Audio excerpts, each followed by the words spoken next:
বন্ধুরা দেখছেন চরের মানুষ কিভাবে চলাফেরা করে, হাঁস মুরগি গরু থাকে। দেখেন বন্ধুরা, দেখেন ধান ভাঙা মেশিন, দেখেন বন্ধুরা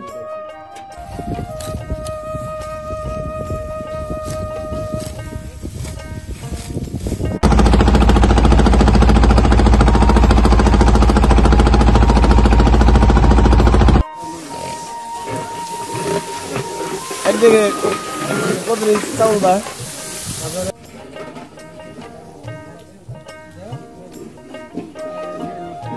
এখানে যে জায়গাগুলো দেখলাম, এই জায়গাগুলা প্রচুর পরিমাণে কৃষির জন্য উপযুক্ত জায়গা। এখানে মানুষ হচ্ছে চাইলে খামার করে, এখানে কিন্তু বিশাল খামার করা সম্ভব।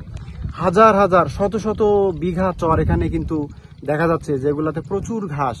এখানে খামার করলে আপনার হচ্ছে ফ্রিতে ঘাস খাওয়াইতে পারবে এবং খুব ভালোভাবে এখান থেকে মূলধন নিয়ে যাওয়া সম্ভব একটু পরিশ্রম করলে। যে কোনো ফসল হবে। মাটিগুলো কিরকম? মাটিগুলা দেখলাম আমরা ঘুরে ঘুরে, মাটিগুলা খুবই চমৎকার। এখানে যদি একটু পরিশ্রম করতে পারে তাহলে এখান থেকে অনেক ভালো কিছু করা সম্ভব। খামার বলেন, চাষাবাদ বলেন, সবকিছু করা সম্ভব এখান থেকে। আপনার নামটা কি? আমার নাম মোহাম্মদ আবু হাসান।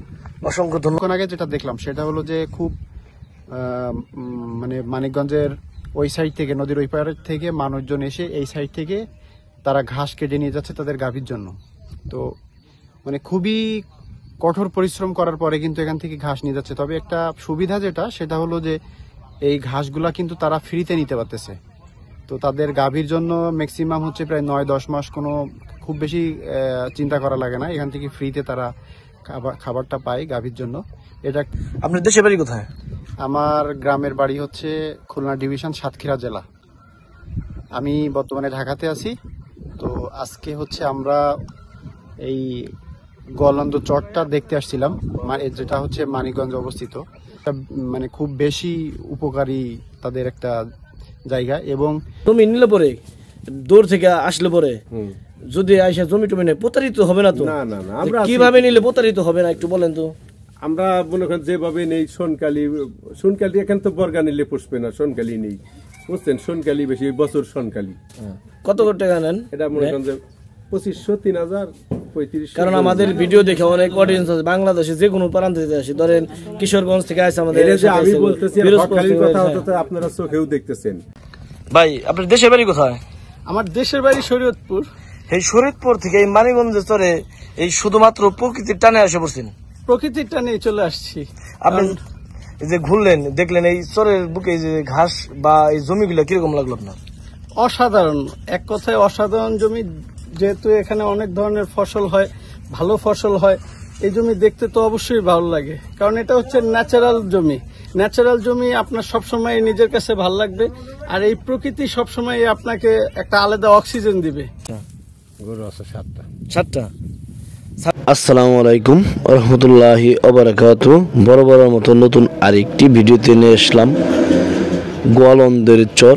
এই চরটিতে আপনারা কিভাবে আসবেন তা আপনাদেরকে বিস্তারিত জানিয়েছি। ঢাকা থেকে সরাসরি মানিকগঞ্জ হয়ে আরিচা আসবেন।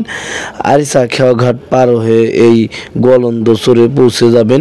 মাত্র 30 টাকা নৌকা ভাড়া লাগে, আর সময় লাগে প্রায় 40 মিনিটের মতো। এখানে প্রায় 70 থেকে 80টা ঘর আছে। এই চর জমিগুলো খুবই উর্বর ও মানানসই, মাটিও ভালো। এই চরে স্বল্প আয়ের মানুষ সস্তায় জমি সনকালীন বা ভাড়া নিয়ে বা কিনতে পারবেন। 1 বিঘা জমি 33 শতাংশে মাত্র 2 থেকে 3 হাজার টাকা হলে সনকালীন বা ভাড়ায় পাওয়া যায়। আর যদি সাবকলায় কিনে নেন তাহলে 50 থেকে 60 হাজার টাকা বিঘা কিনতে পাওয়া যায়। আর বন্ধুরা, ভিডিওটি সম্পূর্ণ দেখবেন না টেনে। আশা করি এই চর সম্পর্কে বিস্তারিত জানতে পারবেন এবং বুঝতে পারবেন। তো বন্ধুরা, আর দেরি না করে ভিডিওটি দেখতে থাকুন, আমার এই চ্যানেলের সঙ্গেই থাকুন। আসসালামু আলাইকুম ওয়া রাহমাতুল্লাহি ওয়া বারাকাতুহু। ভাই ভালো আছেন? আছি আলহামদুলিল্লাহ। আপনি কেমন আছেন? আলহামদুলিল্লাহ, আল্লাহ পাক অনেক ভালো রাখছে। আপনার দেশের বাড়ি কোথায়?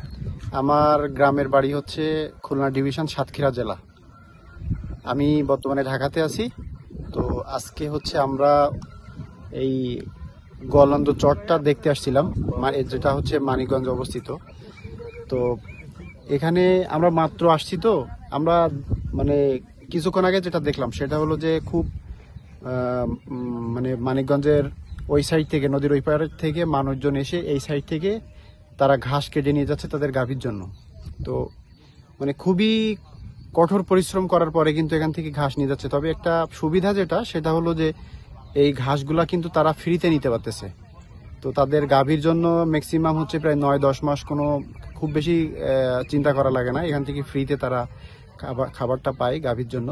এটা একটা মানে খুব বেশি উপকারী তাদের একটা জায়গা। এবং আমরা আজকে আসছি এখানে, তো ইতিমধ্যে ভাই আপনার সাথেও দেখা হইলো। আমরা আজকে জানবো এখানকার মানুষের জীবনযাপন সম্পর্কে, তাদের গল্প, এই সব কিছু দেখার জন্য আসলে মূলত আমরা আসছি এখানে।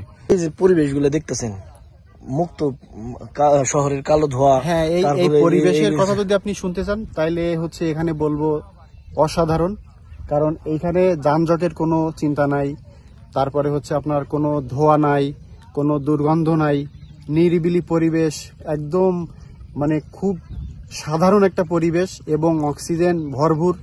সাধারণ মানুষের জীবনযাপনের জন্য আসলে যে জিনিসটা দরকার সেটা এখানে আছে। হ্যাঁ, তবে এখানে মানুষের দুঃখ একটু আছে যে তারা এই স্বাস্থ্য ব্যবস্থা, চিকিৎসা ব্যবস্থা এবং হচ্ছে তাদের এই যে শিক্ষা প্রতিষ্ঠান, এগুলো এখানে একেবারেই হচ্ছে দুর্ভাগ্য যে তারা তাদের কাছে এই সুবিধাগুলো পায় না।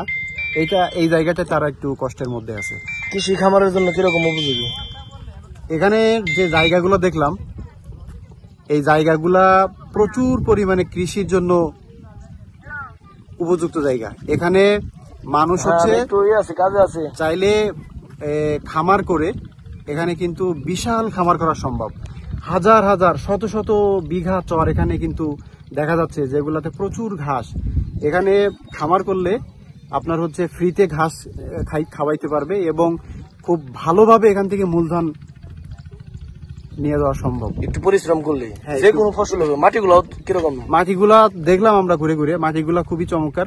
এখানে যদি একটু পরিশ্রম করতে পারে তাহলে এখান থেকে অনেক ভালো কিছু করা সম্ভব। খামার বলেন, চাষাবাদ বলেন, সবকিছু করা সম্ভব এখান থেকে। আপনার নামটা কি? আমার নাম মোহাম্মদ আবু হাসান। অসংখ্য ধন্যবাদ ভাই। আসসালামু আলাইকুম। ভাই, আপনার দেশের বাড়ি কোথায়? আমার দেশের বাড়ি শরীয়তপুর। এই শরীয়তপুর থেকে এই মানিকগঞ্জ চরে এই শুধুমাত্র প্রকৃতির টানে এসে পড়ছেন? প্রকৃতির টানে চলে আসছি। আপনি এই যে ঘুরলেন, দেখলেন এই চরের বুকে যে ঘাস বা এই জমিগুলো কিরকম লাগলো আপনার? অসাধারণ, এক কথায় অসাধারণ জমি। যেহেতু এখানে অনেক ধরনের ফসল হয়, ভালো ফসল হয়, এই জমি দেখতে তো অবশ্যই ভালো লাগে। কারণ এটা হচ্ছে ন্যাচারাল জমি। ন্যাচারাল জমি আপনার সবসময় নিজের কাছে ভালো লাগবে। আর এই প্রকৃতি সবসময় আপনাকে একটা আলাদা অক্সিজেন দিবে। বিশেষ করে আমাদের গ্রামীণ বাংলার যে জিনিসগুলা অনেক, বিশেষ করে আপনার এই 96-এর আগে বা 90-এর আগে আমরা ছোটবেলা যে জিনিসগুলো দেখে বড় হয়েছি, সেই জিনিসগুলো আমি ফিল করি। কিন্তু এটা এখন তো কোথাও ঢাকার ভিতরে বা বিভাগীয় শহরগুলোতে পাওয়া যায় না। তো এই চরগুলাতে আসলে পুরনো স্মৃতিগুলো মনে পড়ে, নিজের কাছে খুব ভালো লাগে। সেজন্য এই চরের আশা আর কি। চরের যে পরিবেশ দেখলেন, ঘর টর দেখলেন বা গরু ছাগল ভেড়া, কিরকম লাগলো আপনার? অসাধারণ। এটা তো বলার কোনো কথা থাকে না। কারণ ন্যাচারাল বাংলা দেখতে হলে একমাত্র চরেই আসতে হইব। চরের ভিতরে একমাত্র আপনি ন্যাচারাল বাংলা দেখতে পাবেন।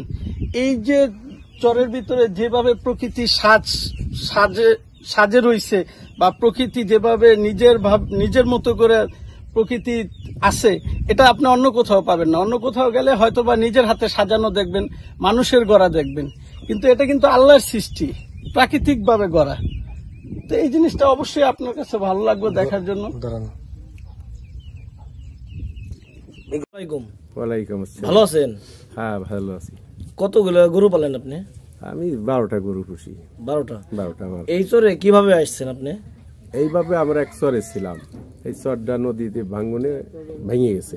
এখানে কতদিন ধরে বসবাস এখানে করেন? আজকে 2 বছর ধরে আসছি আমরা। 2 বছর? হ্যাঁ, 20-30 ঘর। এই জমিগুলা কি আপনার বাপদাদার আগে ছিল নাকি ভাড়া নিছেন? এই জমিগুলা মানুষের জমিগুলো খাস, বুঝছেন? এই জমিগুলা ওই পুরান ডিএসের কাগজপত্র আছে, তাছাড়া কারণ রেকর্ডেরও না, কোনো কিছু না, খাস জমি বলা চলে। ওই জমাতে আমরা রয়েছি, মাঝে মধ্যে আসে ওই জমি আলাদা। 2 বছর খাইছি আমরা বন বোনাস ভাঙিয়ে। হ্যাঁ এইবার জমিওয়ালারা আসছিল, বলবো ব্যাংকে খাইছেন মানে ফ্রিতে খাইছেন? হ্যাঁ ফ্রি খাইছি, 2 বছর ফ্রি খাইছি। তো এবার লেগে জমিওয়ালাদের সাথে আমরা কথা বলছি, তারা বলছে যে আমাদের কিছু টিছু দিও আর কি।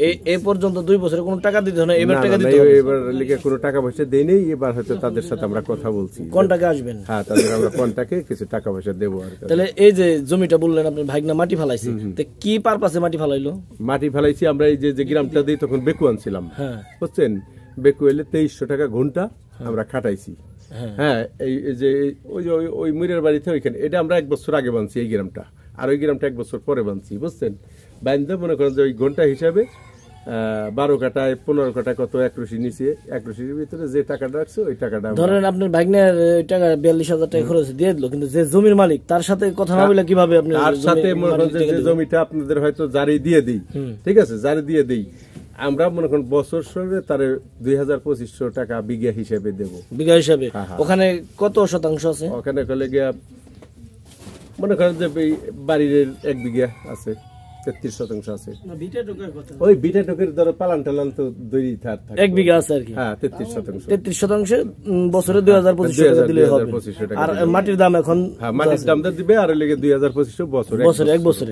এই টাকাটা কি বছরকালীন টাকাটা কি অগ্রিম দিতে হবে? না এখন দিলাম আবার ফিরে বছর। হ্যাঁ হ্যাঁ তাহলে তো অগ্রিমই হইলো। হ্যাঁ হ্যাঁ এখন দিলাম আবার 1 বছর পরে দেব। এখন 2500 টাকা দিলাম ওই। হ্যাঁ উনি তো থাকতেছে না, ওই যে আইসা এখন আসলো থাকবো, তাহলে এই বছরের জন্যই তো অগ্রিমই দিল। 1 বছর গেল অগ্রিম গেল না, আর ওই যে 42,000 টাকা দিল তার দিতে হবে না, তার তো এটা কিনা হয়ে গেল। আর এই সরে জমি নিলে পরে দূর থেকে আসলে পরে যদি আইসা জমি টমি নেই প্রতারিত হবে না তো? না না না, আমরা কিভাবে নিলে প্রতারিত হবে না একটু বলেন তো। আমরা মনে করেন যেভাবে নেই সোনকালি এখানে তো বর্গা নিলে পুষবে না, সোনকালি নেই, বুঝছেন, সোনকালি বেশি, বছর সোনকালি। কত টাকা নেন? এটা মনে করেন যে 2500, 3000, 3500। কারণ আমাদের ভিডিও দেখে অনেক অডিয়েন্স আছে বাংলাদেশে যে কোনো প্রান্ত থেকে আসে, ধরেন কিশোরগঞ্জ থেকে আসে আমাদের। আমি বলতেছি আপনারা চোখেও দেখতেছেন।